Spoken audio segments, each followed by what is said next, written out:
তামিম ইকবালের সঙ্গে বিচ্ছেদ নিয়ে আবারও মুখ খুলেছেন সাকিব আল হাসান। একসময় একই ভবনের উপর ও নিচতলায় থাকতেন দুই বন্ধু, সারাক্ষণ একসঙ্গে সময় কাটাতেন, কিন্তু বিয়ের পর দুজনের মাঝে দূরত্ব বাড়ে, বন্ধুত্বের ফাটল ধরে, দ্বন্দ্ব তৈরি হয়। সর্বপ্রথম বিষয়টি মিডিয়ার সামনে আনেন বিসিবি সভাপতি নাজমুল হাসান পাপন। সাকিব মনে করেন এই কারণেই বেশি সমস্যা তৈরি হয়েছে এবং আজকের এই পরিস্থিতির সৃষ্টি হয়। দুজনের সম্পর্ক ঠিক করার ক্ষেত্রে কোনো আগ্রহ নেই সাকিবের।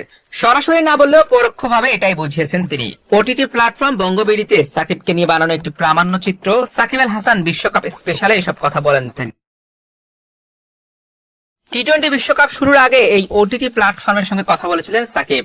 তামিমের সঙ্গে সম্পর্ক নিয়ে বলেন, কথা হতো না, এটা একদম ভুল কথা।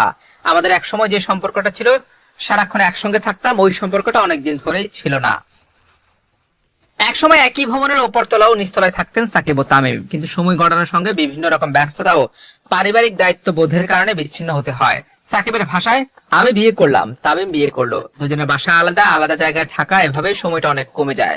স্বাভাবিকভাবে ওই নৈকট্য ধীরে ধীরে কমতে থাকে। মানুষের আলাদা আলাদা জীবন চলে আসে, আলাদা পারিবারিক জীবন। এই ব্যস্ততাগুলোর সঙ্গে ধীরে ধীরে সময়টাও পাল্টে যেতে শুরু করে। দুজনে একসঙ্গে থাকার সময়টা কমে গেলেও মাঠে কথা হতো, তবে প্রয়োজন ছাড়া খুব একটা কথা হতো না। পাল্টে যাওয়ার সময় নিয়ে সাকিব বলেন, তারপর যেটা হয়েছে, মাঠে দেখা হলে যখন কোনো প্রয়োজন হতো তখনই কথা হতো। এর থেকে খুব বেশি যে কথা বলার দরকার ছিল আমার কাছে সেটা মনে হয় না।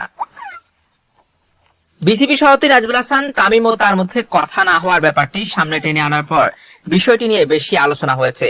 সে বিষয়ে সাকিব বলেন, পাপন ভাই বলার পর থেকে এই ব্যাপারটি আরো আলোচনায় চলে আসে। আমার মনে হয় ওটা বেশি সমস্যা তৈরি করেছে এই সম্পর্কের ক্ষেত্রে কিংবা এই পরিস্থিতি তৈরির জন্য।